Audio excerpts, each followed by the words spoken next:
Okay, let's do this thing. Hello, everybody, and welcome to my AEW Dynamite review. Indianapolis, Indiana tonight. Was this show better than last week than it was in Chicago? Because honestly, it wasn't that much going on in last week's show. I don't care if it was a Thanksgiving holiday or not. It wasn't really a good Fallout show in general. But what do they have tonight to somewhat make up for that, huh? Well, let's see, we kick it off with Jon Moxley, who came down to the ring. Basically, there's three things in life that are certain: death, taxes, and Jon Moxley and whatnot. Basically talked about how he grew up 90 miles from here and stuff, and he wants his world title back, and that he wants to be at the top of the food chain again, and that in this ring he wants what belongs to him and whatnot. And he's continuing to talk. He says, does anybody have the balls to come out and tell him anything different? Next thing you know, Hangman Page comes out. Hangman Page, pretty much a big surprise right there. We haven't seen Hangman since that whole incident back about over a month ago, and basically after Hangman got hurt, I guess they say he's not medically cleared yet and stuff. But Hangman Page got in the ring, and Mox says, "So you sure you want to do this, man? After what happened last time?" And like, oh, what, you don't remember? And then Hangman Page just immediately starts attacking Jon Moxley. Both of these guys brawl. Security and referees come out then. They fight up to the stage. I know Mox had tripped over something running up the stage, it looked like, but they kept brawling on the stage until security and them got them away. So, I guess Hangman is basically medically cleared. So good to see him back in general after him getting hurt and everything. So that was still a pretty freak accident that happened, with that whole clothesline and stuff. But Hangman Page is good, so good to see him back. Next, we did have Dax Harwood versus Bryan Danielson. This is obviously the best match of the night. Hell of a great technical wrestling match out there between both of these two. I enjoyed it a lot. I knew it was really going to be great. I knew it was going to be the best thing on this show. Okay? I know some would think that it's not no storyline behind. I know Dax had said that he wanted to face Danielson since he had been on a roll and stuff. He said it on Rampage last week. So, excuse me. Yeah, I did like that. He did. Well, I think I just messed up my own words there. But no, like I said though, like I said, he did say he wanted that match last week, and like I said, this was a hell of a match though. Okay. It was great, and it obviously was going to live up to expectations that you expected it to be up to. So I enjoyed Danielson and Dax Harwood. Danielson won with the lapel lock, getting him to tap out.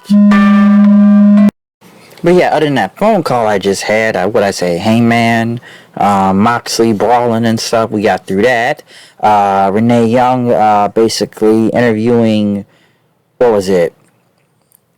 Jake Hager, Daniel Garcia, and Everrise with Claudio and Wheeler Yuta basically talked about the whole match going on in Ring of Honor Final Battle, and if Claudio will become a sports entertainer again. We'll see if that happens. Samoa Joe went against AR Fox for the TNT Championship. AR Fox, I believe he signed a contract. I'm not sure. I wish they would at least had a video package to tell a little bit more who AR Fox is instead of just throwing out this random TNT title match with Samoa Joe. Samoa Joe ended up winning, of course, with the Muscle Buster, and basically said this is the era of Joe. And Wardlow showed up saying that Samoa Joe's fault that War Joe even happened, and that's gonna be Wardlow's world when he comes back with that TNT title. Hobbs is walking through the streets of Oakland. Basically talking about he used to get bullied and beat up, and it made him tougher. And there was some folks gambling, throwing some dice and everything, and Hobbs just walked into a store then. William Regal came out to introduce MJF, the new world champion. MJF came out there and hugged him and told these hillbillies to keep their mouths shut and show some respect. And, he talked about how the firm attacked him, and Regal called him that, he was attacked. And, it was weakness, but he needed to show some strength out there. Basically training the old for new, from the Dynamite ring to the brass ring, and talked about how this old belt is tacky. Yeah, other guys have won it and they've done their thing, but they're not me, okay? They were talented in their own right, but they couldn't get on this level. This belt is garbage, okay? So he got rid of the old title and got the new title. He calls it Triple B, the Big Burberry belt. Basically the AEW World Championship, but it's like a Burberry colors, almost like his scarf and everything. And only he deserves to hold his title. Not fake tough guys like Eddie Kingston, which fans started to chant Eddie, and then said Eddie Kingston will never be a world champion. And talked about Ricky Starks being a fake tough guy, Bryan Danielson being a fake wrestler, couldn't wrestle his way out of a paper bag. Said Regal tried, no offense, but you tried, all right. MJF even talked about the locker room then, and talked about the bidding war, and this title is his bargaining chip and whatnot. It can get him anywhere right now. And whoever the right con pays up, and it may not be Tony, but it could be his boy jolly old Saint Nick, or his other boy, the Game Trips, of course, WWE and stuff. Or you can go to Hollywood. He can get all his money from there too, but he's taking the most money, and he knows what the fans have been saying about him. You just talk all the time.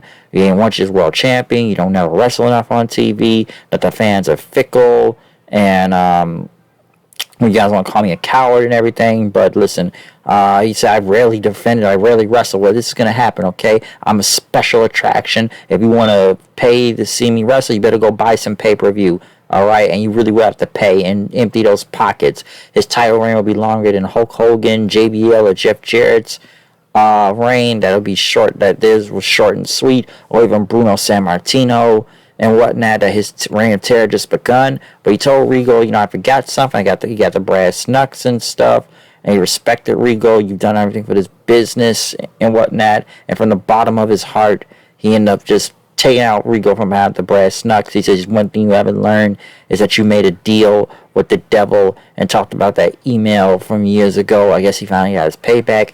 Danielson came out with medics and stuff, which they ended up having to carry Regal out on a stretcher, and they got inside of an ambulance and left. So very long promo from MJF, good though at the same time.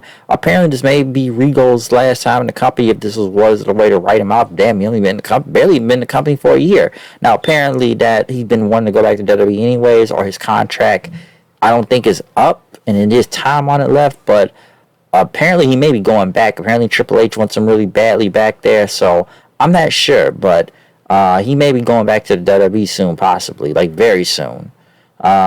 Ricky Starks came out to go against Ari Daivari.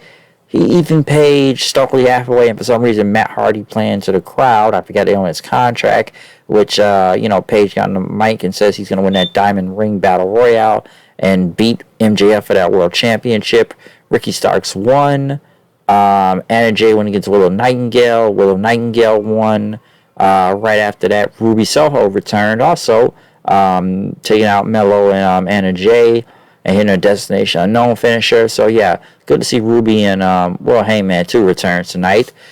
Jade Cargill came out with Layla Gray and Red Velvet, talked about, they got rid of the trash last week, which, was Kiera Hogan, and even talked about how why Layla Gray and Red Velvet were even talking to her then, saying it's a blessing to be standing next to her. Okay, only, you want to go great, you need to be with me. Y'all eating off me, this company eating off me. I'm the star in this company. I got the face, the body, the aura. I put asses in seats and whatnot.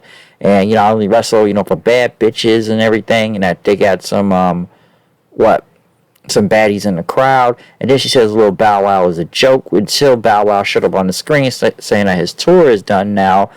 He has a lot of time on his hands. I don't know where this Bow Wow versus Jade thing is going. Nor do I really want to see it. Not really. I don't know where this is going. I guess Bow Wow will get in the ring with somebody. So, I don't know, but we'll see. In the main event was, Death Triangle, the Elite, Spot Fest. The only difference is there wasn't a hammer finish. So, at least the Elite got a win. And then Kenny Omega did his goodbye and good night finger thing, gun, whatever. I was halfway paying attention now. I knew it was going to be it's the same match you're going to see a few more times. That's all you're really going to see out of all this. Only difference is it wasn't a hammer shot this week. So, same thing, different week, Spot Fest. So, there you go. Other than that, that's all I really got to say about Dynamite. Not much on here other than the MJF promo and Regal and, Hangman and Ruby Soho returning. So, that's all I really got to say about Dynamite this week. Other than that, I'm out here. See you guys then. Peace.